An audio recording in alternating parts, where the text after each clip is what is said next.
right.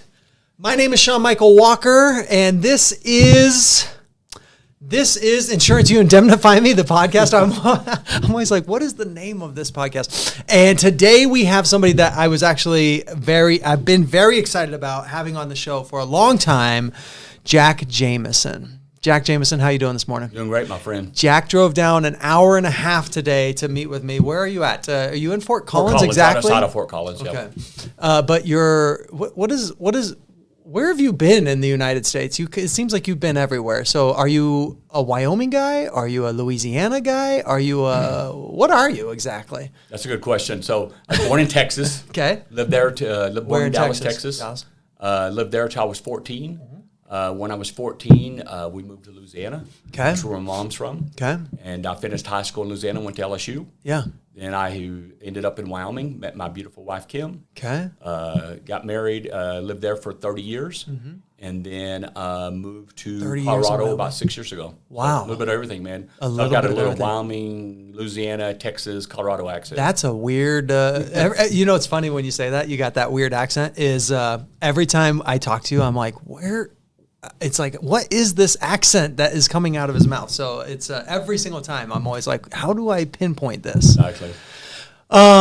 So if I were to give you the keys and say, here, go play for the weekend, and you were, and like, if I were to say, here's the keys to an awesome sports car, go have an amazing nostalgic weekend, it wouldn't be Dallas because you left Dallas before you were too young to have wild adventures in Dallas. Right.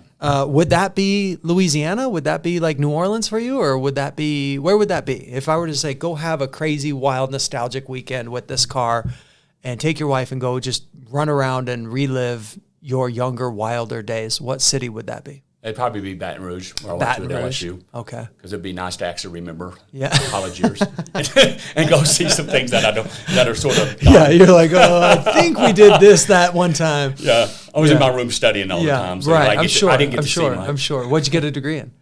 Business. Business. Okay, cool. Good. So how long were you there? You just a short period of time. I mean, you couldn't have, if you were 30 years in Wyoming, you could have only been in Louisiana for what, 5, 6, 7 years? Yeah, I was there about 8 years. Okay, actually. Cool. Good days, or were you like, man, these are weird people down here in Louisiana? No, I love Louisiana people, and if you've never been to Louisiana, you should need a passport to go there, especially New Orleans, South Louisiana. It is different. The people are great. Miss the food. That's the thing I miss the most is the food. Yeah. I miss my fresh seafood, my Cajun food, and that kind of stuff. Yeah. I go down every couple of years to catch an LSU game. Yeah. Do you really? Yeah. Cool. Okay, so we got to get into this. We need to talk about so much today. We're going to set you loose and tell us some stories. The first time I met Jack, how about I tell that story first? The first time I met Jack, I was you and I bumped into each other in an airport in Kansas City, I think. We were both headed down to a speaking gig, a convention, the Soup Live event, and you were wearing a farmer's backpack or sweater or something, and I just said, "Hey, farmers!" I referred to you as farmers because I had no idea who you were. I said, "Hey, farmers, where are you going?" And you said, "I'm going to Dallas." I said, "Me too, but what are you going to do?" And I'm speaking at an event. I said, "Oh, that's funny. I'm emceeing at an event," and so that's where we first met. Was I think the night before that big event.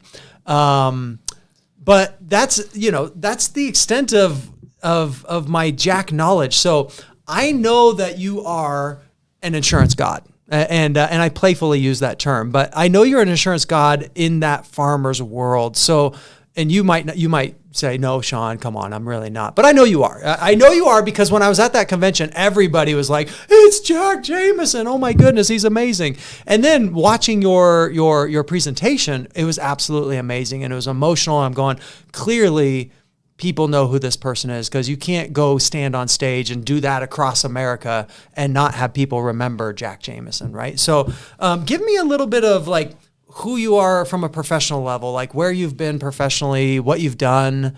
Just kind of give us like the Jack Jameson rundown. Okay.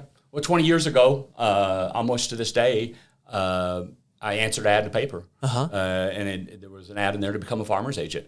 And I'm working for Frito-Lay. I had a lot of crappy jobs over the years. I was a garbage man. I was a dishwasher for a while. I was a garbage man during the day and a dishwasher at night. Sold water beds. I always say when I do that in live, you young people, that's a bed with water in it. A lot of them look at me funny.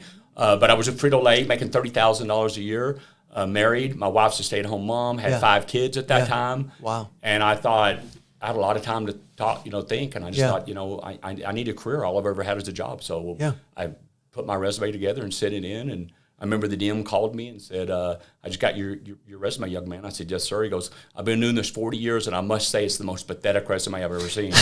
And so I'm like, thank you. I wasn't sure what to say to that. Is that a compliment or what? But anyway, he called me in for an interview off that pathetic resume and gave me a shot. And I started a scratch agency with farmers in Casper, Wyoming. Wow. And worked my tail off and built it up to about 10 million, 10 million in premium. Wow. Really took to insurance like a fish to water. Wow. Loved it. Was blessed with the support of my beautiful wife and kids to become one of the top farmers agents in the country, and especially with life insurance. Started selling a lot of life insurance. Yeah. Started making $1 million roundtables and all the achievement clubs with farmers, and then I started flying around the country speaking about life. Yeah. How did you get into that? Like, how did the I guess when you're selling a ton of life and growing an agency on the life product, then the organization goes, hey, you're doing something right. Can you go tell everybody how you're doing it? Is that how that came to fruition? Yeah, that came. District managers just started asking me to speak. Yeah, what are you doing and how are you doing they this? saw my life Go tell numbers. everybody how you're doing this. Well, I had DMs that would bring me out to California and Texas, and they'd say, hey, you're my secret weapon. Okay. Because if I bring an agent from Houston to Idaho, they're going to go, well, yeah, if I was in Houston, I could do the same thing. Of course I could do Yeah, this. if I was in San Francisco, oh, yeah. They'd say, hey, Jack's doing this from Casper, Wyoming. Is there anybody in this room that could find Casper, Wyoming on a map? You know what's funny? I was going to ask you, like, so where is Casper, Wyoming exactly? Half of the listeners are like, where is that exactly? So if you threw a dart at the state of Wyoming, it'd be right in the center. Okay. I was in a town, Casper, Wyoming, 55,000 people with 12 other farmers agents. Wow. Not including however many other agents were there. Wow. A lot of people don't know this, but Wyoming's the 8th largest state in the United States land area. Really? But it's the least populated. Wow. So there's 550,000 people in the whole state. Wow. So when I'm speaking in Dallas or Houston or San Francisco or somewhere, I always say, you probably have more people than that drive out of your office every day. Wow. Yeah, Right? yeah. So, Wow. So I started writing life at a high level, so I started flying around the country. I gave a talk in Minneapolis, Minnesota. I'll never forget it. Okay. It was a cold winter's day, cold fall day in Minnesota. Yep. And I got done speaking, and I got a very nice standing ovation. And the head of life at that time said, "Hey, can I talk to you?" Yeah. And he pulls me aside, and we sit in the lobby of the hotel at the fireplace, and he says, "That's the best life talk I've ever seen. They laughed at the right places. They cried at the right places. We need that passion and that know-how on the company side. Yeah. Would you sell your agency and come to work for Farmers Rural Life? We'll create a position called the head of agent life development." Yeah, yeah. So I sold my agency, went and did that for 3 years. Absolutely loved it because my passion is teaching. Met a lot of cool people, but I was on the road. That'd 48. be tough. Yeah, just nuts. That'd be tough. So tough. my wife says, we got to get you off the road. So I started looking at districts. Yeah. I was blessed to be offered districts in about 15 states. Yeah. We chose Fort Collins, Colorado. Because it's super close. It was 3 hours to my grandkids in Casper, Wyoming. Yeah.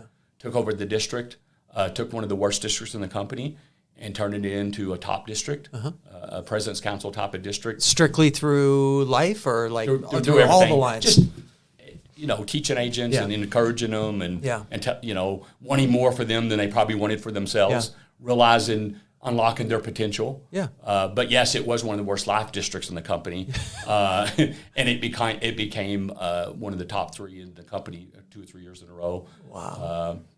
Because my passion is life insurance. Yeah. But unlike a lot of DMs, I had a little unfair advantage. A lot of district managers have never sold a policy. Yeah, yeah. But I had sold at a high level. Yeah. So I would actually go on sales calls with my agents Yeah, yeah. and sell and help them sell life. Sure. Sometimes I would just have the agent set up the appointment and I'd go sell it myself. I'll go. Yeah. I'll get it done. Yeah. Have you always look presenting in front of folks usually has to involve a little there's a little high of presenting, right? To be the presenter, to be the performer. That's the word I'm looking for. Have you always been a performer, or was that kind of new and you were kind of going, whoa, I didn't even know I had this in me, or did you know that you were addicted to performing? That's a nice way of saying, have you always known you can talk so much?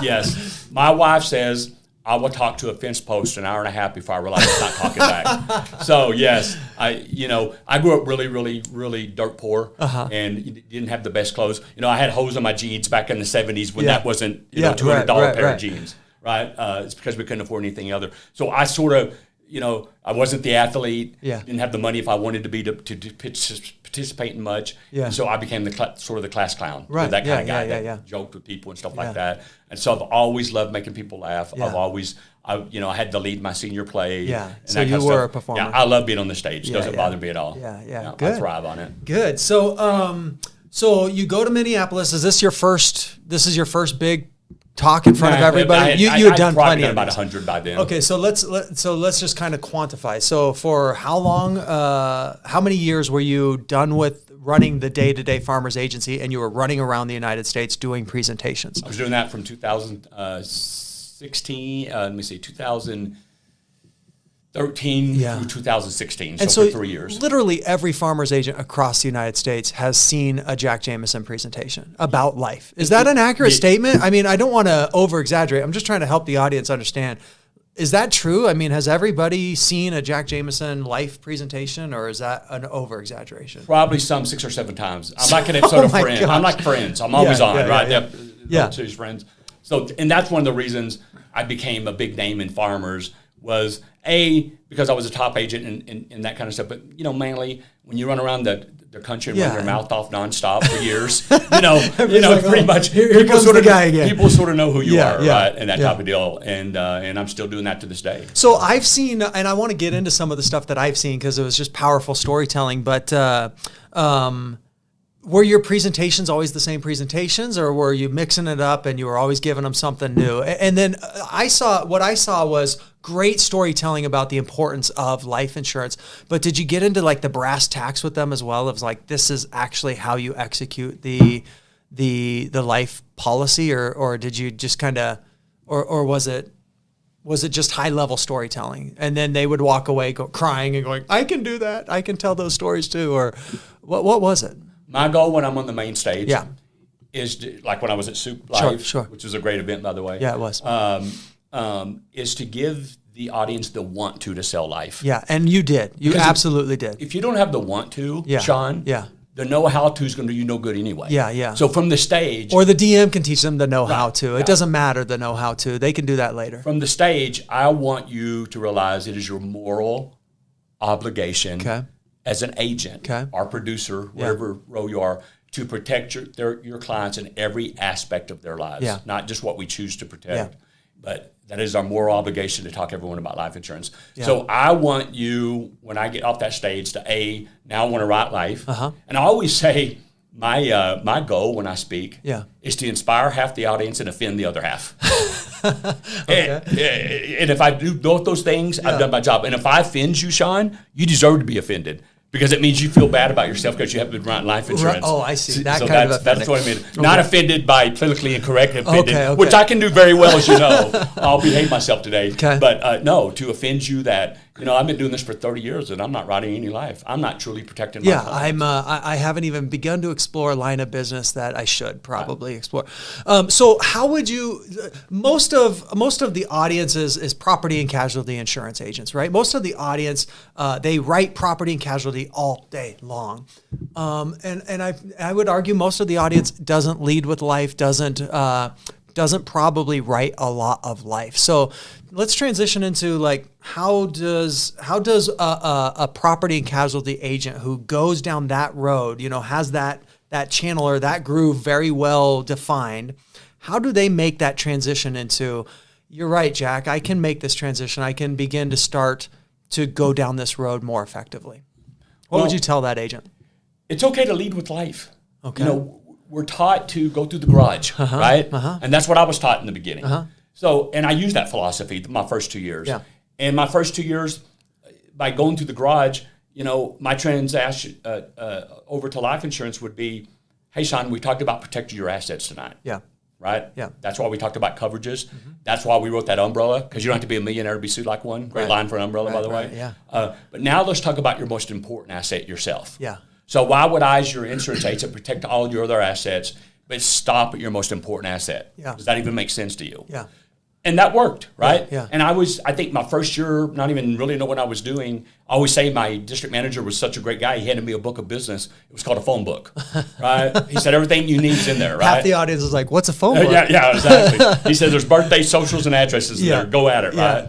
And so my first year, I issued and paid 68 life policies. Wow. The next year, I did 72. Wow. But then I was at a convention for Montana and Wyoming, and they said nobody in either Montana or Wyoming had ever issued 100 life policies with farmers. Oh, so somebody ever. threw down the gauntlet. Right, yeah. And they said it couldn't be done because there wasn't enough people. Well, I get angry when people say something can't be done. Yeah. So I laid in bed that night going, how am I going to write 100 lives? I'm going to go, you know what? If I'm writing 68 to 70 by sort of buying the way people I do life insurance, what if I actually started leading with life? Okay. What would that lead to? Yeah. How did that look? Well, let's just say, Sean, you and your wife were referred to me about your home and autos. Right, sure. I would sit down with you and I'd say, hey, Sean, I know you're here to talk about your home and autos. Yeah. And I'd love to write your home and autos. Yeah. But to be honest with you, there's 100 different companies in the state of Wyoming that can write your home and autos. Yeah. Not everybody can do what I do. Yeah.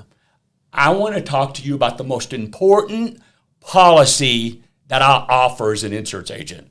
And I always say offer, not sell. Yeah. Nobody likes to be sold. They like to be offered things. Right. And Sean, since it is the most important policy that I offer, we're going to treat it that way and talk about it first. Hey, if we get to your home and autos, we get to your home and autos. If not, we'll have to make another appointment. Mm-hmm. Did it work on everyone? No. But 50 to 70% of the people in all the years that they're buying home and auto, nobody's ever want to talk about life insurance first. Right. So they look at each other and go, oh, okay. How long is this going to take? Right, is this a 10-minute pitch or is this a 30-minute pitch? Well, people are buying home and autos with this. Yeah. They're buying life insurance with this. Yeah. You know what this does for you?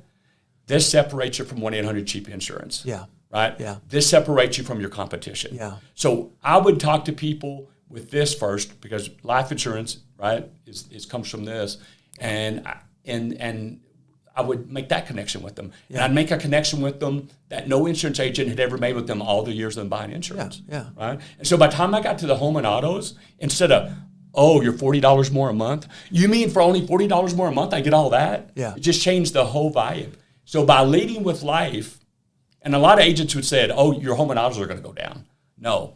That first year that I led with life, not only did I did 109 issued and paid, that was the least amount I ever did in my career, I also had my biggest home and auto ever because I made a different connection with them by leading with life insurance. Yeah, see, I think as the consumer, I might think, okay, I'll listen to this little pitch for the first 10 minutes, but ultimately I just want to get my auto and home insured. But I mean, if you're effective enough in that first 5 or 10 minute pitch and you've pulled enough heartstrings, then suddenly I'm going, okay, yeah, let's do me one of those as well. You know, give me $1 million of that as well or something, right? Is that how that occurred? I mean, I assume you had consumers going, I didn't know I was getting into this conversation. Right, exactly. Well, my first $1 million roundtable, I'll never forget. Yeah. You got the first timers badge on, and every year you make it, you get a thing. And I'm sitting at breakfast with two New York life agents. One was from London and one was from New York City.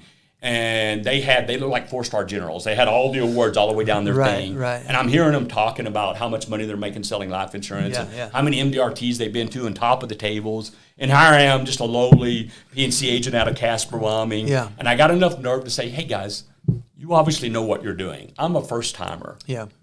If you could give me 2 words of advice, what would it be? Yeah. Both of them, I kid you not, first of all, they both took a crumpled piece of paper out of their suit pockets. And they said, we never leave our house without a top 10 life prospect list. Interesting. At all times. At all times. Every day, 7 days a week. Never leave your office without a 10 prospect list. 10 people you're going to talk to about life insurance that day. And I go, okay, simple enough. I can handle that. Yeah.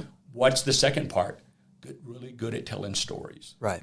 All top life agents are good at telling stories. Right. And if you don't have a story, borrow a story till you get your own story. Right. Right? Right. And when you're telling a story and one of the clients has got a tear in their eye, it's over. Yeah. Shut the hell up and start typing out or writing out the laugh app or something like that. Right. So I took that to heart. And to this day, I have a top 10 list on my phone of life prospects. And I'm really good at telling stories. You are great at telling stories. And so I want to just tee this up perfectly for you so you can tell a story. The show is called Insurance You Indemnify Me, which means you make me whole. Can you tell me the best story you have in your entire career of a situation where an insurance company made a family as whole as they possibly could? Yes. An indemnification situation where you go, I was proud to be the insurance agent that was representing the company that indemnified the client. Yes. So the first life policies that I sold outside of my family was to this couple in Casper, and I wrote both of them, and then I found out they had a daughter, and they had 4 grandkids. And so I brought up life insurance on the grandkids. You know, because a lot of times the grandparents are more financially stable than their kids. Sure. And as a grandpa of 6, Yeah. we want to do anything for our grandkids. Yeah. You know, I was waiting by my grandkids' crib with my life app, waiting for them to turn 15 days old so I could write a life policy on them. So I brought up life That's insurance. pretty dorky. Yeah, I know. That's pretty dorky. That's all right. They're all protected. So wear that with a badge of honor. yeah, though. exactly. Like, so that they is. said, hey, that's a good idea. Our daughter can't afford it because she's working at 7-Eleven Sure, and Walmart. And sure. our son-in-law is laid off in the oil field. They live in a trailer park in sure. Wyoming. Which is fine. Right? So we But get the grandma and permission- grandpa can't afford Right, it. Yeah. right. We get the permission from the daughter to write the life policies, and we write them, and they have 4 kids. Yeah. About a year later, their youngest daughter, a couple of months before her 2nd birthday, she gets out of the crib somehow middle of the night and falls out and gets lodged between the dresser and the wall. As a parent, I can't even imagine. Yeah, right. Right? We just assume our kids are going to outlive us, right? Yeah. And I always say, Sean, bad things happen to good people. Yeah. And I hate that bad things happen to good people. And I wish I could stop bad things from happening to good people, but I can't. Yeah. But what we can do something about is the people that are left behind. Yeah. So this family is absolutely devastated. Yeah. They got to bury this girl, right? And today, an average funeral is 10 or 12 grand. 72% of all Americans could not come up with enough money for a funeral today without putting it on a credit card. That's incredible. Think about that. That's incredible. So every time you get that credit card bill, what you get to relive, right? So anyway, they had to bury this little girl. And so they go to the funeral home, and they were telling me the story a couple of years later, and the funeral director says, how are you going to pay for this? And we're like, oh, we have no idea. Oh, great. Let's go look at some pine coffins. Let's go look at some, little headstones. Right. The funeral director turns around and says, you didn't happen to have life insurance in her, did you? And the mom goes, you know what?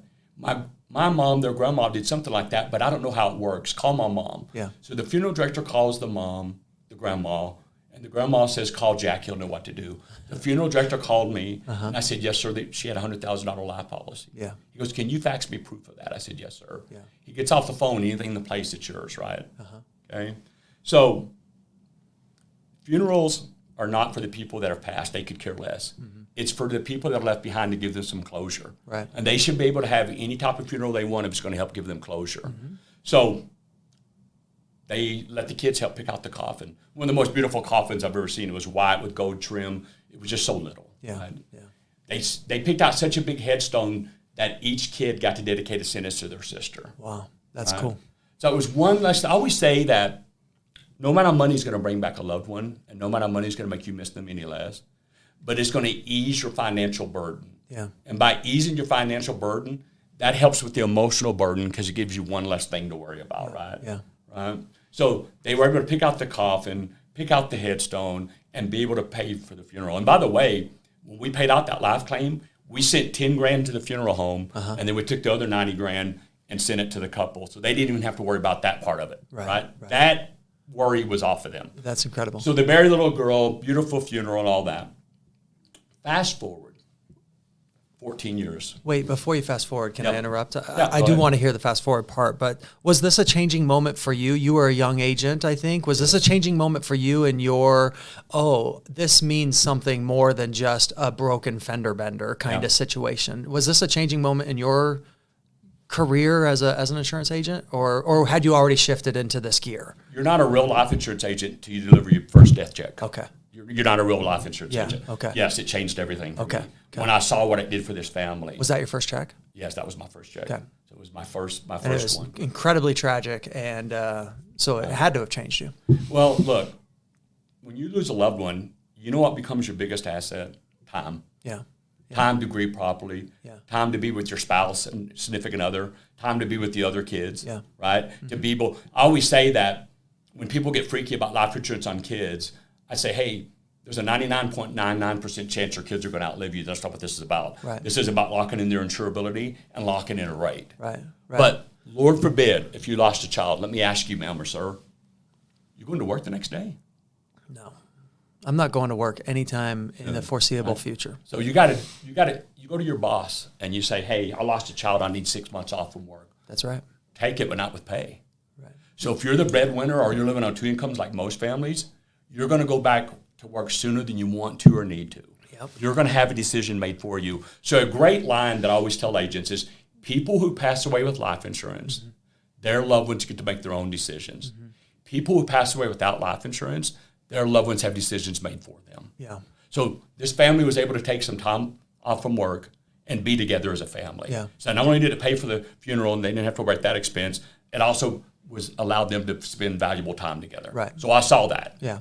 And so it changed everything for me. Yeah. And so fast forward 14 years later, I'm Facebook friends with the dad. And as you know, I'm very active on Facebook. Shocking. Little too active. Yeah, if you follow me. Little too active. My wife threatens to me all the time, so it's okay.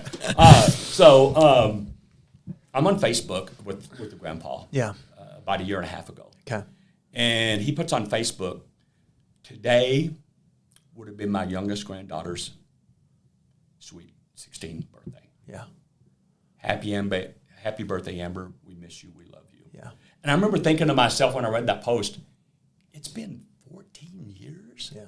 Where has time gone? Yeah. So, of course, I put something nice on the post. The grandpa's private messages me and says, can I call you? I said, yes. He goes, hey, Jack, I know how much you're into life insurance because I follow you on Facebook and you obviously helped us. And he said, but I want to tell you a story, and you have our permission to share this. Yeah. He says, do you remember that when you paid on that life policy, you had my daughter and my son-in-law come in and you took $20,000 per surviving child and you started a 529 college plan in memory of their sister so you'd never forget her. I said, yeah, I do remember that. He says, well, cool. Here's what I want you to know, Jack. My grandkids grew up in a trailer park. And my oldest granddaughter just graduated from University of Wyoming with a 4.0 in business, and she's had 10, 12 job offers. It's incredible. He says, without that life insurance, we wouldn't have that 529 college plan. Yeah. Without the 529 college plan, I'm not sure my granddaughter goes to college. Yeah, we don't know what the next generation, what happens to the next generation. So he says, Jack, I just want to say thank you from the bottom of my heart. Thank you for what you did for our family. You changed the direction of our family for generations to come. That's really cool. Because my grandson is in his second year at the University of Wyoming being paid for from that 529 college plan. So what this story means, guys and girls, is that what you're doing and not doing every day in your offices as it relates to life insurance is affecting families for generations to come. And you need to decide today, not tomorrow, how you want to affect families going forward. Yeah. Because you don't know. Yeah. You don't know. And I always figure on Judgment Day, Yeah. the good Lord's not going to ask me how much life insurance I sold, but He is going to ask me how many people I helped. Yeah. And if by the means of helping people was through life insurance, Right. that's okay too, Yeah. right? Yeah. Because guys, when someone passes away, it's like a domino effect. Yeah. One good thing leads to another good thing.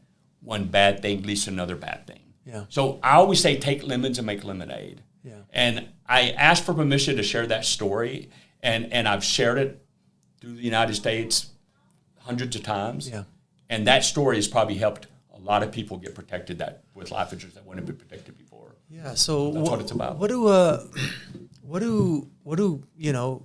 PNC focused agents? How do they make that transition? So you said borrow somebody else's story if they don't have their own story. How can they? Let's start from scratch. How hard is it to sell a life insurance policy? I'm a PNC guy through and through. I started 20 years ago. I've been doing it 20 years. I'm PNC through and through and through and through.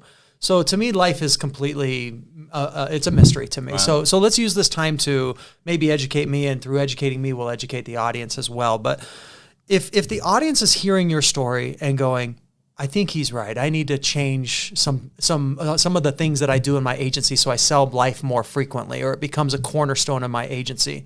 The first question I would have is, okay, I like what Jack just said, but man, I know nothing about it. How hard is it to learn it, and how hard is it to figure it out, and how hard is it to start selling it? You just need to know enough to be dangerous. Okay. Right?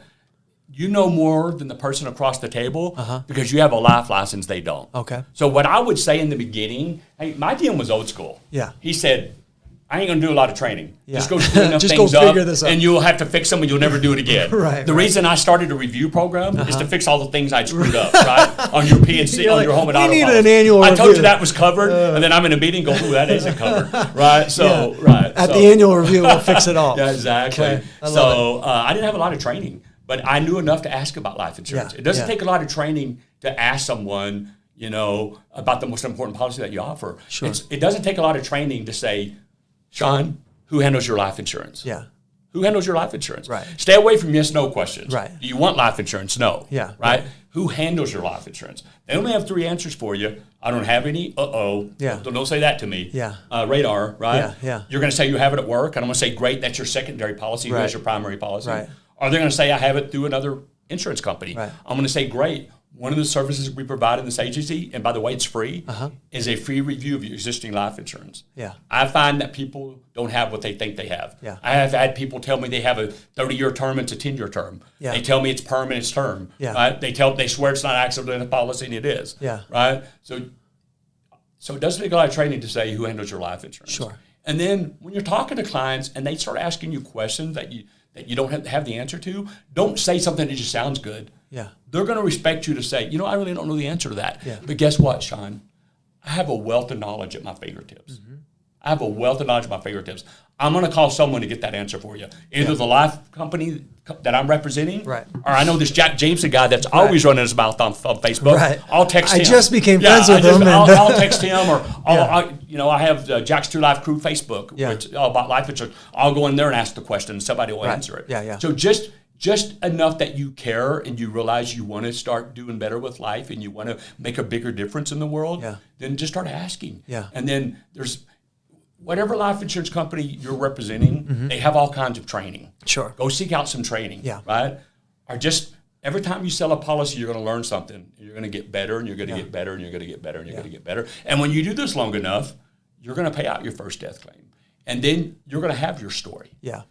And then, unfortunately, you're going to have a second story. You're going to have a third story. Yeah. I paid out 10 death claims in 11 years as an agent. I paid out on my old beautiful sister-in-law who died of cancer at age 30. Wow. My brother-in-law, Michael, a widow with 3 boys, right? Wow. So I've seen it, man, in every situation. Yeah. I had a lady drown in a hot tub. Wow. I had a guy die in a freaky hunting accident, right? Wow. So I got my stories. Yeah. And I always tell everybody has a story, Sean. What's your story? Yeah. Yeah. And it's okay to share your story. And it's funny, when I'm up speaking, I'll see people in the crowd, and sometimes somebody's just absolutely losing it. Yeah. I mean, they're just sobbing. Yeah. Yeah. Man or woman. And Yeah. I'm like, this is really hitting close to home. Yeah. They have a story, clearly. They'll come up to me after my talk, because I guess they feel that connection, right? Sure. And they want to share their story. I lost my wife to cancer. I lost a kid in a car accident. I lost whoever. And I'll look, and they have tears in their eyes and running down their cheeks when they tell me, and I say, are you sharing that story with your clients? Right. And they're like, oh, no, I couldn't without crying. Cry. Even better. Exactly. Even better. Exactly. Right? Because when you got a tear and they got a tear, Yeah. it's over. Yeah. Right. If you can't close it now, Right. you need to get out of the business. Right. It's sort of closed itself. Yeah. So it's okay. It's funny, I was talking in Texas a few weeks ago, and there's like 300 people in the audience, and I says, raise your hand if you've never been affected by death. And not one person could raise their hand, young or old.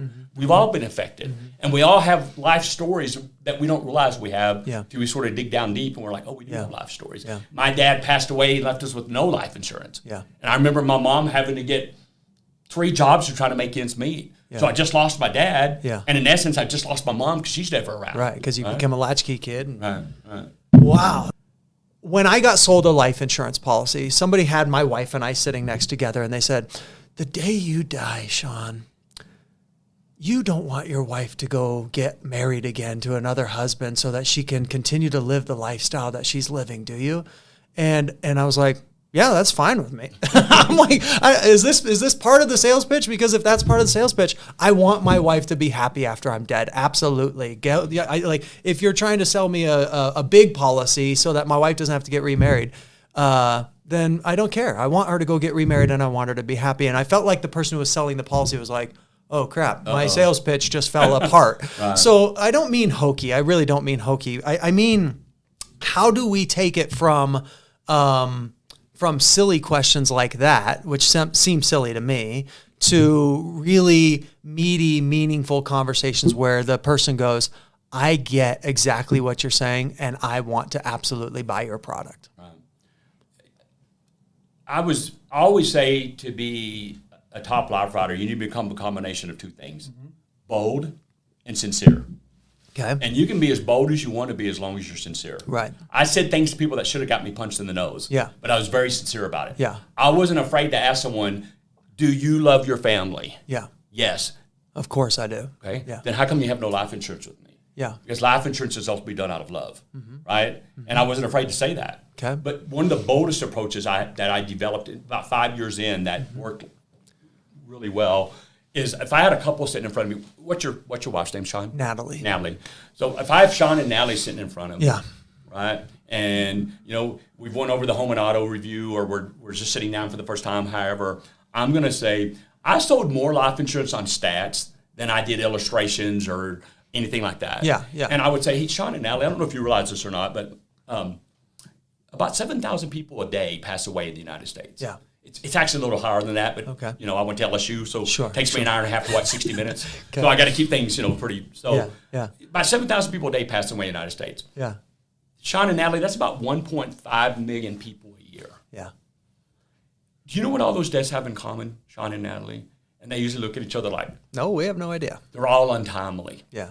You ever heard of a timely death? Right. And he died just the right time. Yeah, right. They're all untimely. Yeah. Right?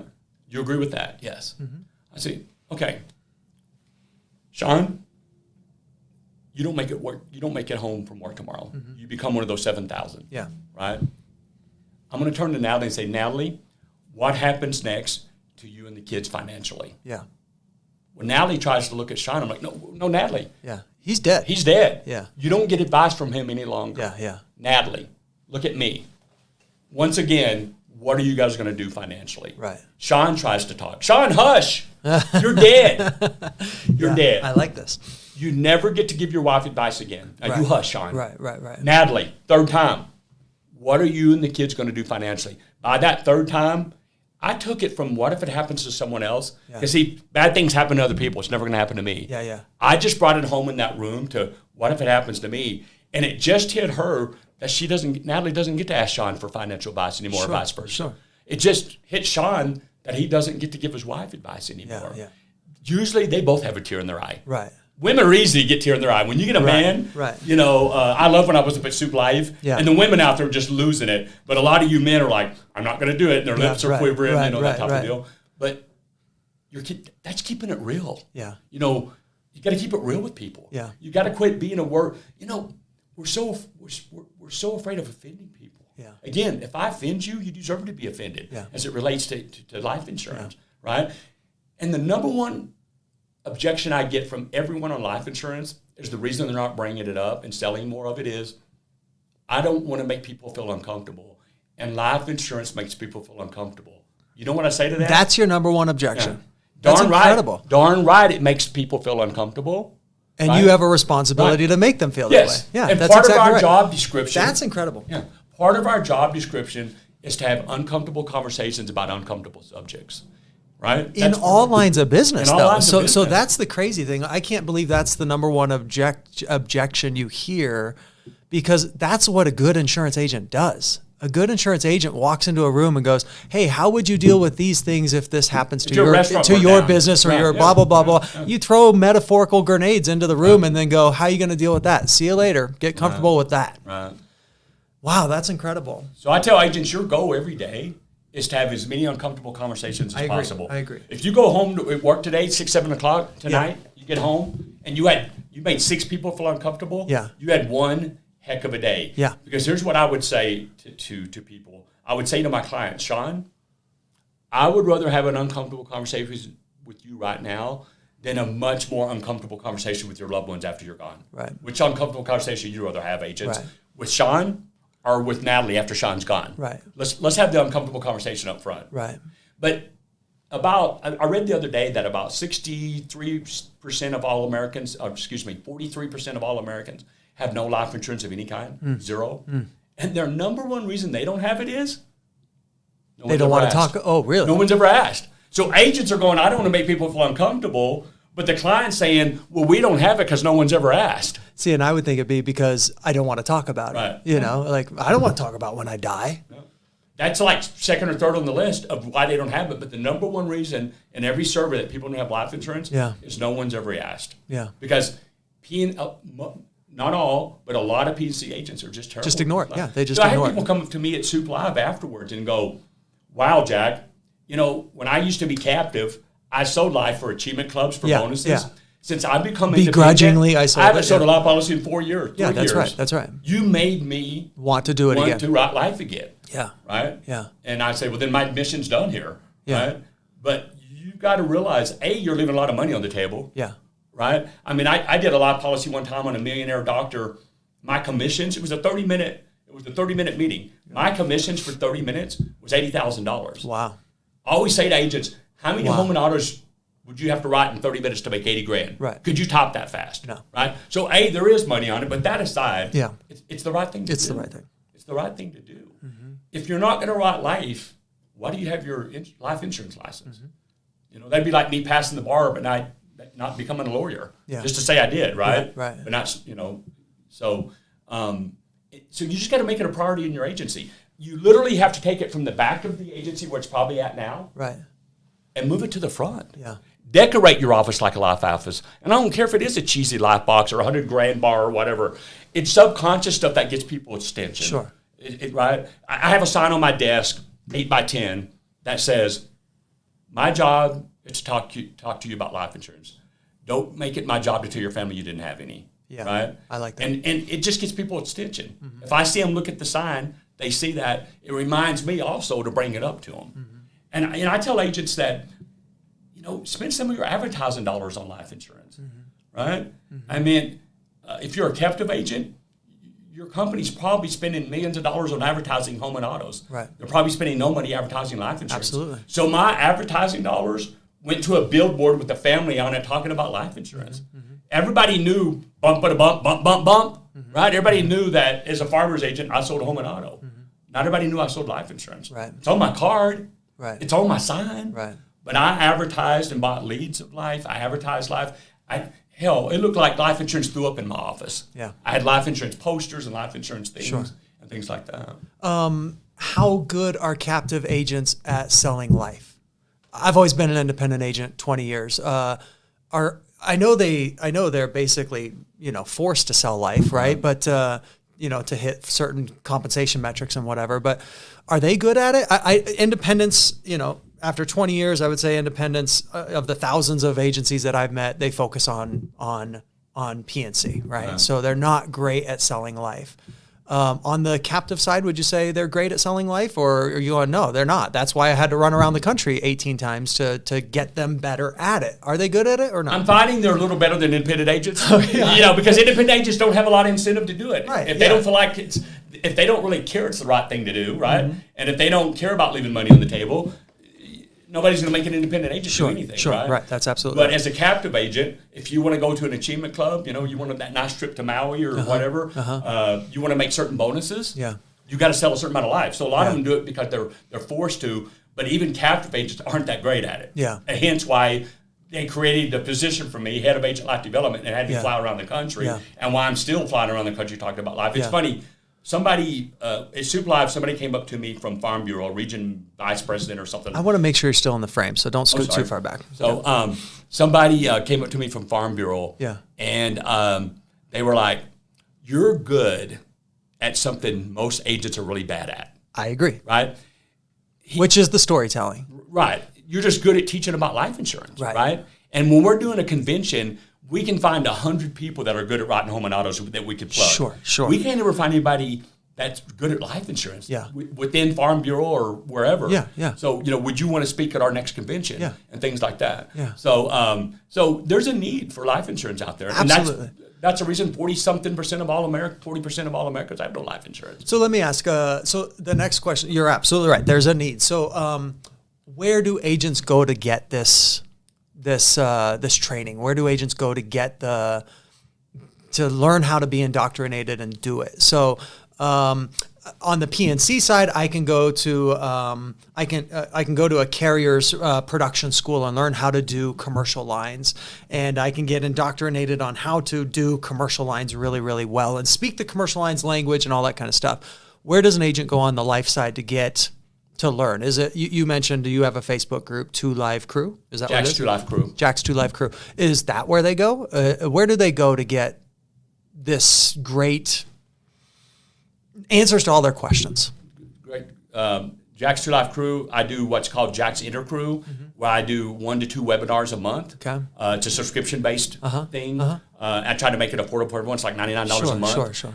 And you get a couple hours of me a month. The reason I started this, Sean, was I had an agent come up to me one time and he goes, "This is like the 6th time I've heard you speak." And I go, "I'm sorry, you need to get out more, but that's fine." Yeah. He goes, "But every time I hear you speak, my life production goes like this for like a year, Okay, 6 months. Got it. Then if I could just hear you speak monthly, a couple of times a month, I'd stay motivated about life insurance." Yeah. Well, so if you could come in my office once a month, right, and motivate us? And I thought, I wished I could. Yeah. I can't. Yeah. But here's the way that I can get into thousands of offices across the United States. Yeah. I can do webinars. Yeah. Right.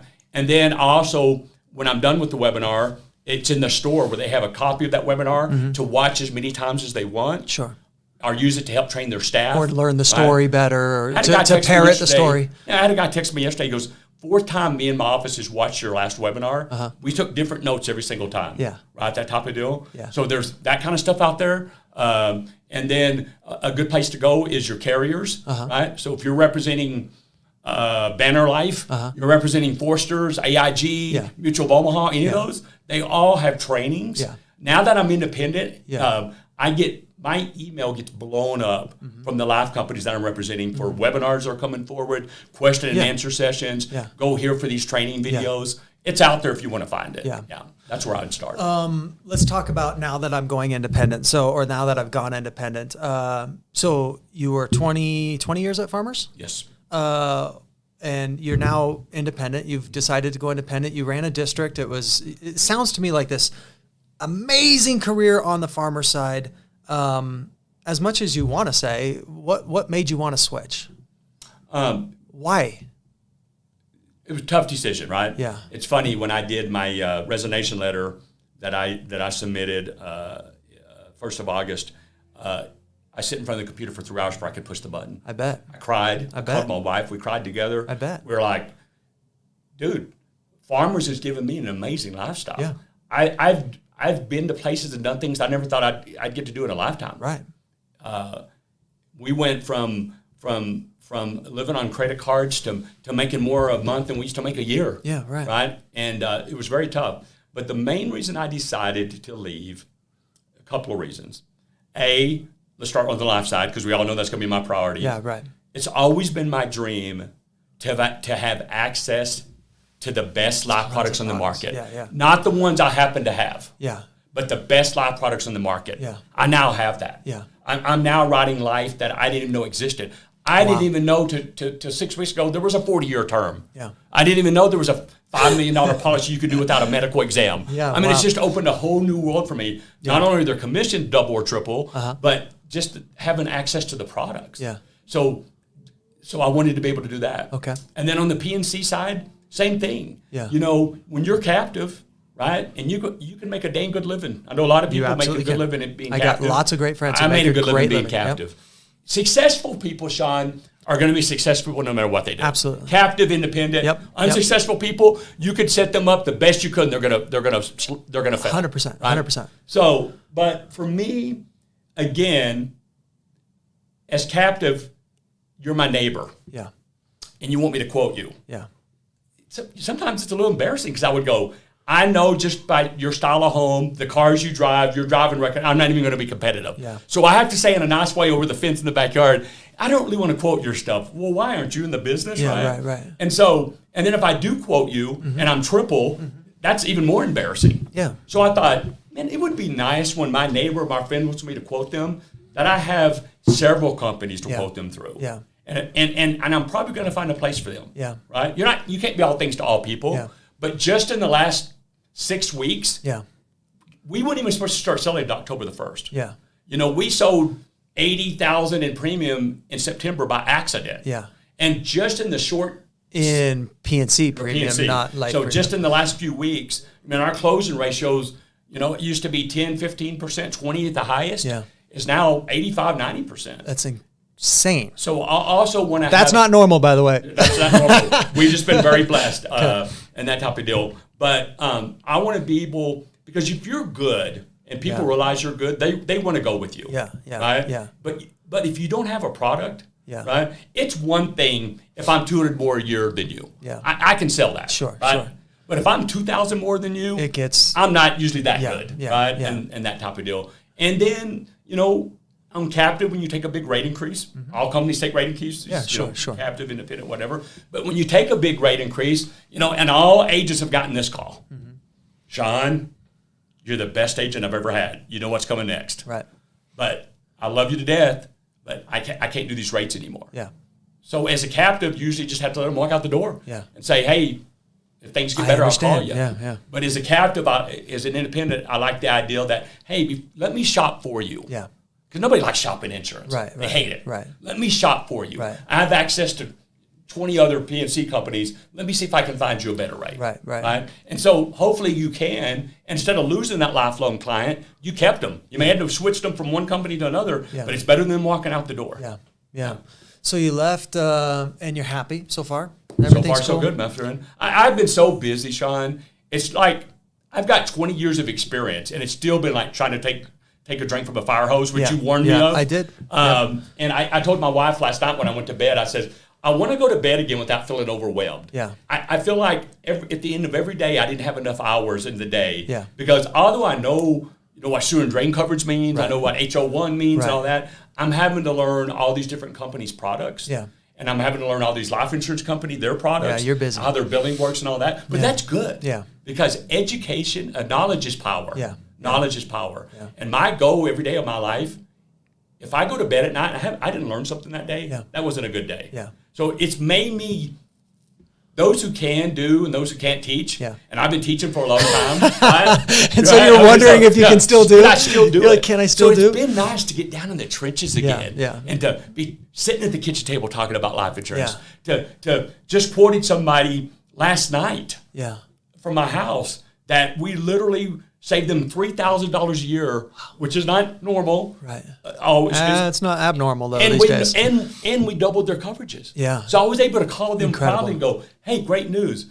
I just took your liability from 100, 300 to 250, 500. Yeah. Right? And saved you a ton of money. And I just saved you $3,000. So you guys need to go on a cruise later this year. No, Sean. Oh, Wrong. you need to buy life You haven't been insurance. listening. I'm sorry. Yes. Yeah, I'm sorry. Don't leave money on the table. Take me. I just freed up $3,000 Take us for all. you. Yeah, I just freed up $3,000. $3,000 for you. Yeah, I need another 1,000 of it back. Right. So I want about half that back. Okay. I'm going to be a nice guy and let you keep 50%. But we're going to go do something fun on it, like you just said. Yeah. But we're going to take that other 50% and we're going to put it in life insurance for your family. You can't tell me you can't afford it now, Sean. I just found you a life budget. You're very much welcome. Oh, damn. Yeah, see what happened there? Never give away premium. If I'm going to save you money, the next conversation is we're going to take 50% of that. I'm going to take half of it back. You take the other half and do something fun with it. Wow. But we're going to take the other half. It's free life insurance for you. Yeah. It's free life insurance for you. So because, one of the objections that we get as agents is a client says, I can't afford it. People afford what they want to afford. Yeah. People will tell you they can't afford life insurance, but they have a bass boat with you, they have an RV with you, that's right. they have his and her Harleys with you, and jet skis and stuff. Right. People afford what they want to afford. Yeah. And I will help find you a life budget. Yeah. We have a policy in this agency to fit into anybody's budget. Let's sit down and find a way to fit life insurance into your budget. Okay, you didn't go independent in order to more effectively find the budget to sell more life. That wasn't you weren't consciously thinking that. That was were part you? of it. That Were was you? part of it because I used that trick when I was an agent, and then I taught my agents that trick. Yeah. When you save somebody money, don't give it all away. Yeah, don't give it all back. Now they have no excuse not to do life insurance. Yeah. Right. So in back of my mind, when I was down at Soup Live and talking to a lot of independent agents, and they were telling me, and they were captain from different companies, and they go, you know, Jack, I save people a lot of money, and I thought to myself, I heard that a lot more with independents than I did captive, and I thought that's more money for life insurance. That's right. That was part of the thought process. Yeah.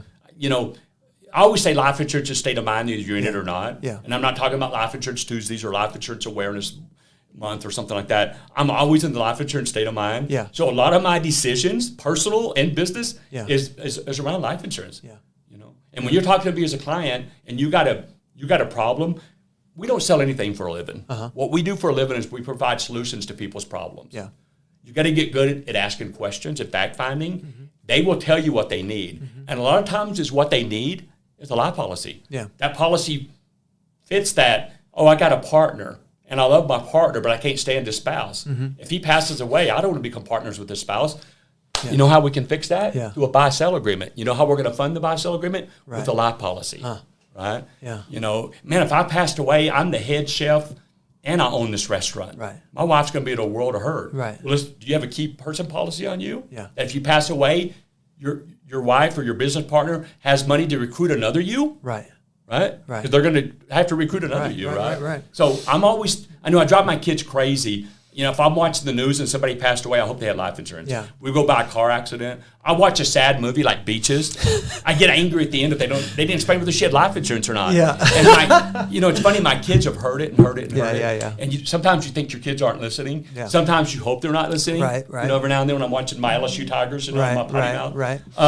But now I hear my kids talking to people about life insurance, using the same exact lines they've heard me use for 20 years. They're parroting everything it they've heard full from circle. me. Yeah. And that's when you really become a proud parent. So what is your parents, what is your wife and kids, because I know you work with your kids, it's very much a family thing.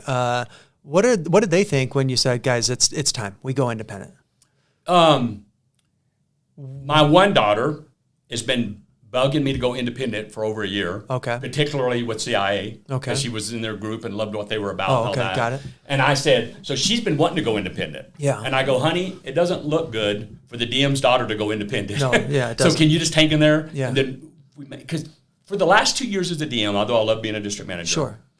I decided that I wanted to be back in the game again. Is the DM job a dreamy job? That's my question. It is. It is as far as inspiring and helping people. Okay. I mean, a DM said I had the most pathetic resume I ever seen, but still got me in for an interview. Yeah. He saw something in me that changed my life forever. So, right? So that part of it's great. Yeah. The hardest part of it is this. You have agents that you care more about their agencies than they care about their agencies. I see. And You care about their success more than they care about their success. I see the potential, and I knew this would drive me crazy because I've always ran at a high level, right? When I was a garbage man, I was the best state garbage man they had, right? Yeah. Look at right. So I've always ran at a high level. I've always wanted that, and I can't comprehend people that don't want that. I'm with you, right? So I always knew I had people that told me you'd be a great district manager. What's going to drive you crazy is you wanting more for them than they're wanting for them. Yeah. Not everybody's going to run at that level, no matter. Yeah. And I've come to the conclusion that there's agents out there, God bless them. Down south we say bless your heart. Yeah. Bless their heart. If God himself walked into their office and said, I need you to start writing more, God would leave and they'd say, what does God know? And they get back, seriously. And I certainly wasn't God. Right? So that was the hardest part. Yeah. Now the rewarding part on the flip side of that was taking an agent that you made them realize their potential. Yeah, I took agents that were here and took them to here. Yeah. Right? Yeah. And so it's the flip side. Somebody asked me about a year ago. Okay. You've been a farmer's agent. Yep. You've been a company employee. Yep. You've been a district manager. Yep. What did you like least Which one? or most? I said, no. I'm not. I liked them all. Yeah. Enjoyed them all. Sure. I They said, just all had unique challenges. certain amount of and bull benefits. crap as an agent, certain amount of bull crap as a DM, Yep. and a certain amount of bull crap as a company employee. Just different crap, right? Sure. But on the flip side, a lot of things rewarding about being an agent. Yeah. A lot of things being rewarding about a company employee. And the other thing about reward-based district manager. And that has nothing to do with farmers. That has everything to do with every single scenario. It could be you fill in the blank organization, and it's going to be the exact same way. Going through all those things is going to make me a much better agent this time around. Yeah. Because I got to see people doing it at a high level. Yeah. And then people not doing it at a high level. Yeah. And just remembering what the successful people were doing. Yeah. Right? Look, some of my best stuff I've stolen from someone else. I know people have stolen from me. Sure. My philosophy is, if you steal something twice, it's yours, Sean. So if I'm you got to give me credit twice. Yeah. The third time you came up with it. Yeah, okay, I got it. But at least you got to give me credit I twice. it's not plagiarism the third time around. Yeah, well, just like anybody else. I see myself quoted on Facebook. Yeah. And sometimes they'll give me credit, sometimes they won't, which is fine. Yeah, you don't care. And I like to give them crap because I steal too. Yeah. And I'll comment, that is amazing. I wish I would have thought of that. Right. Right. That type of deal. Taylor Dobby always says he steals what I say and he puts it in his talk track, and I'm like, that's fine. That doesn't bother me at all. Right. That doesn't bother me in the slightest. So I derailed the conversation a little bit with the DM question. So the family saying, I want to go independent, and you were headed down that road. Your daughter had wanted to do it for a year. My wife was scared. Was your wife like, what are you doing, Jack? This is insane. My wife got uncomfortable. Yeah. And, but nothing great comes from comfort zones. Right. But she got uncomfortable with our life. Yeah. And she says, at age 57, yeah, do you really want to start over again? Yeah. That type of deal? Yeah. And I told her, I says, honey. I'd put you at 49, by the way, Jack. Thank you. I'm not joking. That shocks me. 57 shocks me. I appreciate that. I said, honey, let's say I work another 15 years, or more. Who knows? Mm-hmm. I said, I always teach when I fly around the country to really enjoy what you're doing. You should be going to the office every day doing what you want to do, not what you have to do. Yeah. I want to start going back to the office doing what I want to do, not what I have to do. Right. And what I want to do is sell life insurance at a high level. Yeah. What I want to do is even make a bigger difference in the world and help people. Yeah. Right? And to be able to work with two of my sons and all three of my daughters and to work with my wife, what a blessing. Yeah, very What cool. a blessing. Yeah. And, I'm very blessed. My kids all have my work ethic and they have their mama's brains. Yeah. So it's a deadly combination. That's good. And thankfully her looks too, but that type of deal. But it's fun. And it's been was it a scary pushing that button? Yeah. Being the guy at Farmers? Yeah. Yeah. It was scary pushing that button. Yeah. But you know what? It's okay. So are people calling you up going, what did you do, Jack? Where did you go? Why did you go? How did you do it? What's going on, Jack? Why? The reason Jack? I waited till my very last day with Farmers to post on Facebook. Yeah. I have, 5,000 Facebook friends. It's a beautiful post, by the way. Right. I almost cried. It was I almost cried how beautifully you worded your 20-year career. I was very careful. It's very with that. professional. Very professional. I would not be sitting here today if Farmers hadn't given me a chance 20 years ago. Yeah. I will always be eternally grateful for Farmers to get me to this point. Yeah, absolutely. But sometimes you outgrow people and you outgrow situations. Sure. And I sort of felt like I'd done everything and proven everything I could with Farmers. Yeah. It was time to move on. Yeah. But it was scary pushing that button and it was hard and all that. But it's okay. Yeah. It's okay. Yeah. It's never too late to start over, and it's never too late to do something that you really want to be doing. Yeah. And I had already decided I was going to go back to being an agent, and I was looking at a very, very large farmers agency in Colorado to buy, and I got invited to Soup Live. And don't get me wrong, man, Farmers family is awesome, and I went to so many different events, and I know so many people. Yeah. But So many great agents. I just loved the feeling at Soup Live. What I loved about it was there were people there from captive, independent people, health people, life people, disability. Yeah. But they all came together to try to help each other and learn from each other, right? Yeah. And I just really liked that because I never really thought seriously about going independent until I went to Soup Live. Yeah, really? Yeah. It was that quick. You know what? God's always 2 steps ahead of us. It was always. that quick, really. Yeah. And I went to Soup Live, and something just clicked. Well, you saw us all screwing around, and you were going, "How are they getting away with all this screwing around?" Yeah, they're not all that buttoned up. It's probably the Uber ride with the great Sean on the way back to the airport. No, you still owe me half on, by the way. I do. But I didn't say to get the black Uber thing. I said let's get the cheap one. I figured that's the way I'll give you roll. half of the cheap one. I figured you wanted to be in the Escalade, not the Prius. Right. I just made a shot there. I wanted to, but I literally went there and I loved what it was about, and and I started picking brains of independent agents, a lot of former farmers agents, a lot of former State Farm agents, the pros and cons and that kind of stuff. And I just started thinking seriously about it. So when I emailed my daughters and I said, hey, when I get home, we really need to have a serious discussion. Yeah. So then I started getting serious and reached out to Taylor. Yeah. And we started getting serious, came down here and spoke. Yeah. And, took some people down here to Rex and to yourself. And no regrets, my friend. Life's too short to have regrets. Yeah. Yeah. This way, man, all the way. Well, it sounds like you've just had like uber success ever since making the decision. And I expect that out of you. Like I fully believe that you won't not write $100,000 in written premium every single month, just month after month after month after month after month. You'll be on the track of a $10 million agency in no time at all. Our goal, once we get our processes, the systems in place, our goal is $100,000 a month. Yep. I'm writing life at a high level. Yep. And that type of deal. Do you want to say how you're doing that, or dude? That's just I bought some life leads. Yeah. And they got to be quality leads. It can't be. Oh, I was trying to get to the next level of Angry Birds. Well, that is one of my questions is like, how are you filling your pipeline right now? Right. Are you buying life leads, or how are you filling your pipeline? I'm buying a few life leads, but just going through people that I know and I used to know and some old clients and, that aren't with farmers any longer. They left a long time ago. And that type of deal. And they're like, hey, you wrote my life 15 years ago, but a lot has changed in my life in the last 15 years. Yeah. And that's all I always tell agents when it comes to life insurance. Don't be one and done agents. Yeah. When you write a life policy on someone, your job's not over. Your job's just begun. Oh, so I'm going back to that well of people that I wrote life to 15, 20, 10 years ago. Yeah. And now we're sitting, I'm doing a review with them over the phone or in person. Yeah. And we're realizing that, hey, since they bought that $250,000 life policy 10 years ago, they've got 3 more kids. Right. That's more college. Right. They went from working for someone else to owning their own business. Right. They went from renting a house to owning a home. Yeah. And so life insurance needs change. Yeah. Yeah. And we got to keep up with that. Yeah. So that's been a lot of my success, is just going back through that well again and saying, hey, Sean, I wrote life on you 18 years ago. Yeah. Have you had a review since then? Yeah. No, my agent's never even called me on it. That type of deal. Yeah. I'm going to go a different direction. Are you a Colorado guy now, or are you going to go back to Wyoming? Or no, we love what's Colorado. The plan? You're going to be a... Hey, Wyoming's a great place to raise family. Yeah. Great raise the values there. Yeah. The people are absolutely amazing.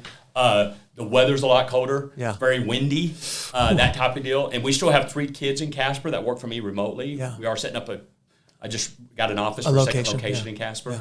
But we love Colorado. We love the weather. We love the people. Yeah. And that type of deal. So, no, we're here to stay. Yeah. In fact, I just took my district office and turned it into JWR Insurance Group office. Mm-hmm. So I even got my same office in Fort Collins. Mm-hmm. My 2 daughters who work with me closely, they both live here. Yeah. They love Colorado. Yeah. So I think we're here to stay. Okay, cool. So I retire, who knows then? Yeah, right. In 15 years, right? Yeah, 15 years, maybe. And, I'm not the guy that's going to sit on the front porch with plaid shorts and black socks up to here yelling at kids to get off my lawn. Right. So I don't see you being that guy. Tell me about future speaking engagements. You're still running around the nation speaking, right? Yeah. In fact, next week I'm going down to a farmers district in Temple, Texas, that I taught at, that I spoke out about 4 weeks ago. Uh-huh. And she comes up to me and says, now you gave them the want to. You got their attention. Yeah.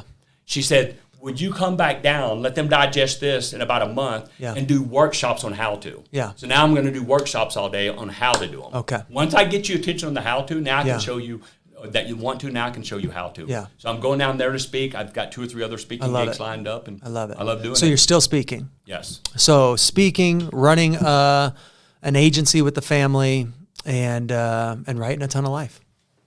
Man, it's incredible. It's been a whirlwind, and it's amazing. It's incredible. We're looking forward to our future. What else can you tell us about life insurance? Just do it, my friends. Just do it. Just do it. Make it a priority instead of an afterthought. Yeah. If you'll make it because if it's an afterthought for you, it's an afterthought for the clients. Yeah. If the client's walking out the door, you're like, oh, by the way, I do life insurance. More thing. They're gonna go, oh, by the way, I'm not interested. Right? Yeah. If you bring it to the front of that conversation, whereas I want to talk to you about the most important policy that offers an insurance agent, there's not even a close second. Yeah. So let's talk about that now. That's a fun. You've dropped so much gold in this conversation. Like if people. I always listen to these things on double speed just to get through the hour conversation or the hour and a half conversation. But this seems like one of those conversations that you need to almost slow down and half speed it. Yeah, especially for you, but half speed it and just go, did you just hear what he just said? That's an amazing one-liner that's going to increase your close ratio in life by, 5%. And if you use the 15 one-liners that you've dropped in this podcast so far, I mean, I think the close ratio in life goes up dramatically, right? Can you just, one more thing, can you tell me about how you've taught these courses or been on stage and you've taught people across the United States about, the desire to do life insurance? Can you tell me about some of the success stories about where, I don't want to hear the stories about indemnification, but the success stories where the agent comes up to you and is like, Jack, I did everything you told me to do, and now I am a killer life agent myself. Can you tell us those stories? I get those on a daily basis. Yeah. I get texts that said, before I heard you speak, I wrote 2 life policies a year, now I'm doing 50. Wow. Before I heard you speak, I was doing 50, now I'm doing 100. Wow. Before you spoke, I never wrote a life policy. Right. And I get shared all the time, and it's really rewarding on Jack's True Life Crew Facebook group to see people saying, those kinds of things. And then I also love the stories. Jack, I heard you speak. I went that afternoon, met with the client, wrote life insurance on them. That client just passed away, and I saw what that money did for that family. Yeah. And if I hadn't heard you that day, again, guys, that domino effect. Yeah. One good thing leads to another good thing. Yeah. And I always say that when you hear somebody speak or you hear a great podcast, Troy Korsgaard uses this one. Troy's great. I'm going to steal this from him. Yep. The 72-hour rule. Right? Yeah. Down south, I love the South, right? That's where I'm from. They're always fixing to get ready to do something, right? I'm fixing to get ready to start making life insurance a priority. I'm fixing to get ready, that type of deal. Yeah. You got to quit fixing to get ready. Yeah. And you just got to do it. It's time to sell your first policy. It's time to do it. Sell your first policy, pull that Band-Aid off. Yeah. Stumble and bumble through it. I remember the first time I presented a variable life policy. It was horrible. Yeah. I asked the guy for like $3,000 a month, right? Yeah. And I couldn't answer any of his questions. Yeah. I bumbled and stumbled through the presentation. I couldn't explain the illustrations. He goes, "What does that line mean?" And I go, "Your guess is as good as mine." Yeah. Literally 45 minutes of me bumbling, stumbling around. He goes, "Sounds good, let's do it." And I went, "Really?" And I remember I had a moment there, Sean, and the moment was this. I just got this guy to say yes to a $3,000 a month life policy. I don't even know what the hell I'm doing. Right. When I get good at this, Yeah. wait, what happens? Right, exactly. So we all got to start from somewhere, and you're going to bumble and stumble your way through. Yeah. But then you're going to get better and better and better and better. And then one day you got Sean's 2 Life Crew or something. Right, It doesn't quite have the ring to it. No, but, it doesn't. That type of deal. No, it doesn't. Plus, that's just an offensive name to me. I'm walking away from this podcast offended by your Facebook group's name. That's from the old rap group. It is very old, yes, Some I people know. get it. So Yeah, I know. I know exactly what it is. I wanted to do a rap video to announce that. Oh, boy. With the gold chain and the hat. I'm and glad my you wife's did. like, "Nobody wants to see you rap." And I go, "Oh, no. Everybody wants to see me rapping." Who are some other people you respect in the industry? Obviously, Troy Korsgaard. Troy's great. He's top of the line. David Sewell. Yep. A big. Might be the largest farmers agent now down in Texas. I don't know him. He's in Houston, which is a tough market, as you know. And he's been agent of the year many times. Yeah. So there's a lot of farmers people in the business. It's funny. I got hooked up with Ben Reeder on the East Coast on the life side. He was great. He's great. I heard him speak. I had no idea who the guy was. Before the day. You had heard him speak before? No. Oh, He okay. spoke the day before I did on life. Oh, okay. Yeah. Yeah. And when he was throwing around the numbers, he threw it around. Then the next day after I spoke, we got together. And, Ben was like, "Man, that was a great talk." And I go, "Well, I love your systems and processes." Yeah. He goes, "Well, let's marry this." He says, "If we could marry this." So I hooked up with him, and he's taught me a lot. Yeah. I mean, because being captive, I was limited on the life products that I had. Yeah. Now, there's life products, as I said earlier, I didn't even know existed. Yeah, right. So I've been learning a lot from Ben and things like that. If we could call in Ben right now, would he be like, "Oh yeah, Jack, you got to stop calling me as often as you're calling me"? Probably. It's funny. I've been doing this at a high level. That first weekend I was ready to go, I wrote like 6 life policies while sitting in front of my TV watching football. Yeah. And I'm texting him through all the life policies. What about this rider? Does that mean what I think it means and all this? And I must have texted that man 12, 15 times on Saturday and probably another 8 to 10 on Sunday. He must have been like, I know. "Oh my gosh." He probably was, Yeah. but he's very, very good at not showing it. Yeah, right. Very good at not showing it. Right. He's been, I bug him a lot. Yeah. And I said, "Hey, once I get this down, you're going to have something. I'm just trying to learn all this so that I talk to you about the right product that's for you." Because I live by 3 rules when it comes to life insurance. Yeah. Right policy, Yeah. right client, right reasons. Okay.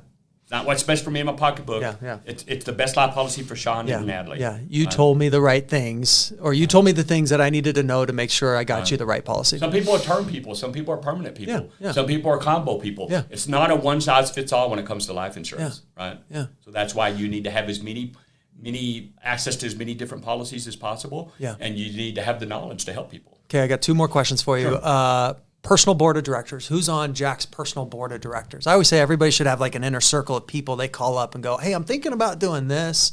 What do you think about that? Who's on Jack's personal board of directors?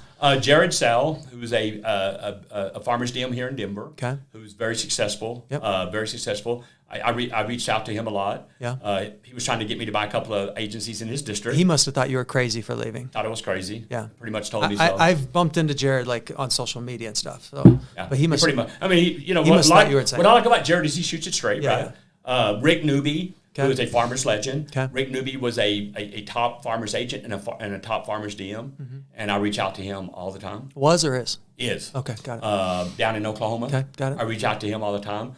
There's another agent here named Chris Pacey who has a farmer's agency here in Denver, and he was on the company side when I was, and he's been on the company side 30 years. Yeah. I wouldn't have made it 30 days on the company side if it had been for Chris. Yeah. Because I flew around the country speaking, and nobody ever said you can't say that. Oh. Well, you're not paying me, so I don't care what you think, right? Then I get to the company side, they're like, you can't say that. You can't say this and this and this because you're now representing the company. Yeah, right. The best conversation I ever had, me and compliance were like this, as you can imagine. Yeah, I bet. So I bet. The head of compliance finally calls me in and says, Jack, You can't say that. we don't want you to lose your passion. That's what makes you you. Yeah. But we need compliant-friendly passion. So I had to go home and figure out what compliant-friendly passion was. Right? Yeah. And I would send an email to somebody high up, and I meant it this way. Yeah. But they took it a whole different way. Yeah. So Chris says, you're not allowed to send any emails out to anyone without me reading them first. That's a good and he friend. would go, that one's fine, send it. No, I know what you're trying to say, but it's not going to come across that way. Yeah. So he was my godsend. I always told Chris, I would have never lasted 3 years on the company side without him. That's good. Yeah. That's good to have a friend like that. But you know who has been there every step of the way that I go to on everything? Who's my that? beautiful wife. Yeah. Man, when we started from scratch, Yeah. and we had $300 in our bank account with 5 kids, we lived on credit cards. Yeah. She made a pound of hamburger meat last a month. I don't know how she did it. She made 100 different ways to make top ramen noodles. Yeah. We maxed out our credit cards. Right. And I quit. I quit the insurance business 12 times my first year. Yeah. My wife wouldn't let me quit. Yeah. She's like, She no, supported me when I said we're going to start from scratch. Mm-hmm. She supported me when we were living pretty comfortably, and I went on the road and she became a single mom. Mm-hmm. She supported me when I said we're going to uproot, move to Colorado, Mm-hmm. and she supported me when I thought we're going to leave all this farmer stuff behind and start over again. Yeah. So she's the one that I run everything by. Yeah. If it's not okay with her, I don't do it. Yeah. Right? Yeah. She's much smarter than me. Yeah. I outpunted my coverage when I married her, and I married way above my pay grade. I can't wait to meet her one Yeah, day. so I she's can't wait to amazing. meet her one day. Yeah.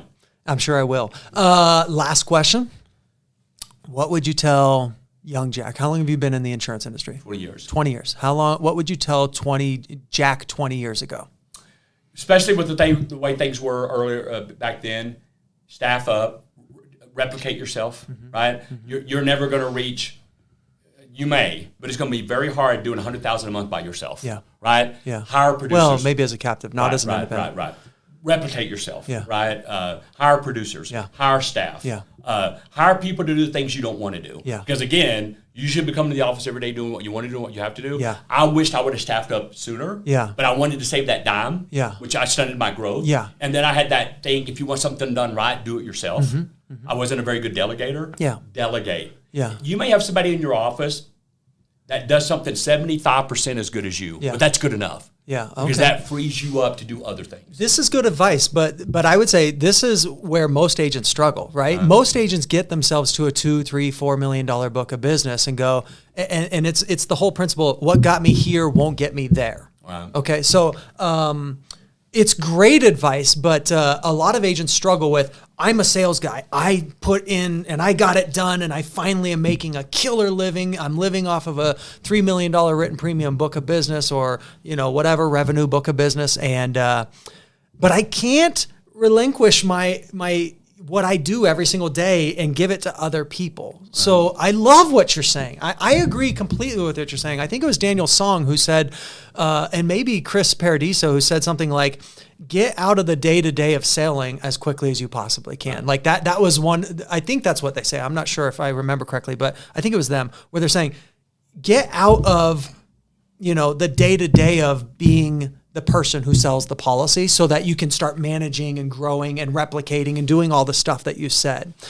So I agree completely with it, Jack, but how would you, what would you say to the agents who are like, I can't, I have to sell 8 policies a day and it has to be me or else, I'm just having the hardest time shifting out of the gear of me being the guy who does all of it and saying, go ahead, you guys take it. Or building the infrastructure in there to have other people take it. What's more powerful, Sean? You selling 8 policies a day or having 3 other people each selling 8 policies a day? The latter. Right. And when you first start in the insurance business, especially if you start from scratch, you're doing, in the first year, you're doing 90% marketing and 10% service work. That flips on you at some point. Yeah. Now all of a sudden you're doing 90% service work and 10% marketing. Your growth is done. Your growth is done. I agree. Now, if you want to get to 3 million and stay at 3 million, go for it. Yeah. I'm not saying I want to get to 10 million and stop. I'm not saying I want to get to 20 million and stop. Sure. But if you're not growing, you're going backwards. I agree. Because no matter how good you are, you have a certain amount of people walking out the back door every day. 100%. They die. They move to another state. Their brother-in-law is now in the business. They found it cheaper, right? So when you first start, to grow by 10 policies, let's say we're going by policies. Sure. To grow by 10 policies, you write 10 policies. 5 years later, to grow by 10, you got to write 40. That's right. And so you've got to replicate yourself. Yeah. And again, I did not do that. Yeah. And I still had a great career with farmers. But if I had let go of some of that earlier micromanaging, I've got to do it, I got to replicate myself, I would have grown faster. Yeah. So that's what I would do different. Okay. So on what time frame would you tell somebody to do that? A new agent, new Jack is a new farmer's agent. Would you say start replicating yourself immediately or say at year 1, at year 2, what would you tell new Jack? Soon as you looking back on your career and your agency, hey, new Jack, you should have done this. If the majority of your day is servicing and not marketing, it's time to hire staff. Okay, so and as I got further on, you know what became my benchmark for hiring staff? Yeah. If I ever had to answer the phone. If that phone was ringing, nobody was answering, I'm like, I don't have enough staff because I don't want to answer the phone. Sure. I don't want to answer the phone. I'd answer the phone and forget who the hell I was and where I was at, right? I remember I answered the phone one time and a lady goes, can I speak with Tina? And I said, well, she's on the phone. Can I speak with Lila? Well, it looks like she has somebody at her desk. Can I speak with Lena? Well, it looks like Lena's at lunch. Do I have to speak with Jack? I'm Jack. I'm the agent. I would be more than glad to help you. You know what she said? No, I'll wait for somebody else. She goes, you'll just F it up. And she F-bombed me, by the way. She goes, you'll just F it up. I'll call you later. I'll call back later. And I remember being a little bit offended, but I thought, no, she's right. I would have F'd it up. Yeah. I would have F'd it up. Yeah. So, guys, when you first start, you live for the day or think about the day that when everybody doesn't have to talk to Jack. Yeah, it's great. I like when they don't want to talk to me anymore. Yeah. When they want to talk to the staff instead of me. Yeah. That frees me up to be writing more life or to be doing what I want to do. Right. I love it. Guys, if you're not going to the office every day doing what you want to do, I'm going to say it again, it's the third time. If you're going to the office every day doing what you have to do, not what you want to do, you're doing it wrong. And it probably means it's time to hire someone. Yep. I don't know how to put stuff in easily. There's no better. I don't want to know. Yeah. I don't want to know how. Yeah. I don't think I know how either, actually. Right. Yeah. I don't know. But it's such good advice, and you said it the right way. I mean, there's so many agents who are going to the office today making a killing, but they don't want to do it anymore. And they're just going, how do I stop doing this? Because I'm making so much money, but I'm burning myself out so fast. But they don't know how to shift the gear and let go of control and replicate themselves. And so I think you're absolutely right. You need to see that day coming quicker or faster so that you can say, I see that day coming where I'm going to be burning out, or I'm already doing stuff I don't want to be doing. So I need to start thinking about how I get away from that so that I can start enjoying my life and my career better. And for you very new agents, my philosophy was, you got to outwork everyone. I can't work smarter than these people because I don't know enough yet. Right. But nobody's going to outwork Jack Jameson. Right. I started with 2 other agents. We all started in the district office at the same time. Yeah. I got at the office 6:30 every morning so I could start getting everything ready to cold call at 8. They came in 10, 11 in the morning. I never took a lunch because you could come and on your lunch hour and talk to me about insurance. Right. So I kept protein bars at my desk. Yeah. They took a 2-hour lunch. Yeah. Friday afternoon, they were golfing. They left at 3 o'clock in the afternoon. Yeah. Right? I was down there to 7 o'clock, 8 or 9 o'clock at night. What I would usually do, go home and have dinner with my family at 5 to 6 so I could hear about the kids' day. Then I would go in the basement and cold call till 10 o'clock at night. Yeah. Right? I might have a kid on my lap, but at least Daddy was home. Yeah, yeah. And then I didn't work some Saturdays. I worked every Saturday. Yeah. You know what I did for my first year to keep me busy and positive is I would, on Saturdays, I would knock on apartment complexes and sell renter's insurance door to door. Wow. There was I know on some of the notes to get ready for this was about what's your funniest insurance story. And I was thinking, I was really good at selling renter's insurance door to door. And guess what? Years later, those people became homeowners, business owners. We all started off renting, right? But I had my spill down. So I would knock on your door, especially the rougher the neighborhood. Sure. And I would say, hey, Sean, this probably ain't going to make the podcast, but I'm going to tell anyway. Okay. I would say, hey, Sean, your neighbor might be cooking crack. And he could burn down this. And in Casper, that's probably that's a possibility. That's a really good chance. So, and I'd say he could burn down this whole complex and you could lose all your stuff. Do you want your stuff replaced? Right. And the guy or girl would go, I suspect my neighbor's cooking crack. There's a funny smell coming from over there, right? So I go to my district manager. I go, hey, I want to do a commercial for the radio, but I need help paying for it. He goes, well, you're killing it, so I'll help you, but it depends what the commercial is. And I go, you can't say your neighbor's cooking crack. Here's the line.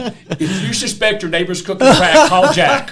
And he's like, hey, I love it. It's very witty, but it's never going to get through compliance. Right. You can't mention crack and farmers in the same sentence. Okay, so let's not. But hey, got to start somewhere. I love it. I outworked everybody. I love it. When I go to talk, especially to new agents, they want me to show them a secret handshake. Yeah.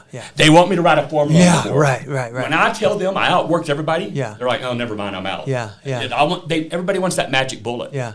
And in the beginning, man, you just got to work your tail off. So seriously, very seriously, last question. You're in that state of your career again, where you just got to hustle and work your freaking tail off because you're starting all over, right? You feel good about that, or do you hate that?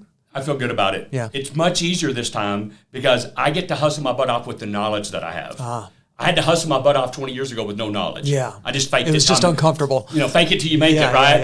Yeah. That type of deal. So I'm much better off now. I'm not having to live on credit cards this time around either. Yeah. It's, before, what my biggest motivation was, Sean? Yeah. I would get up in the morning and I'd see my 5 kids sleeping and my wife sleeping, and I would go, I either sell something today or we don't eat. Yeah. That's some good motivation. That's great motivation. That's some good motivation. Yeah. And I always say that there's some agents out there that just have never been dead ass broke, and it shows. Yeah. Because when you're dead ass broke, it motivates the heck out of you. Yeah. Right. So now I'm getting to hustle again, but I'm getting to hustle with not worrying about if I don't sell something today, we're still going to eat. Yeah. And with the knowledge that I have, and before with new excitement, my kids were young. I would now think this time you got new excitement. Yeah. I learned something from my kids every day. Yeah. It's amazing as a parent. Yeah. You teach your kids, right, the best you can. And then they get older, they start teaching you. Yeah. And it's pretty cool. They're going, Dad, you're running this agency old school. We gotta take this thing to a new place. I get a lot of that. Yeah. And I get quit micromanage us. We know what we're doing. I get a lot of, we're calling Mom. Yeah. And I get home and my wife goes, you were mean. You didn't really say this, did you? Mark will call me and go, I sold 3 life policies today. And I go, I would have sold 6, but 3's good. Yeah. And it's like, be nicer. I'm like, hey, I'm harder on my kids than anyone. Yeah. Pushing them. I appreciate you coming down. You, I appreciate you spending this time with us.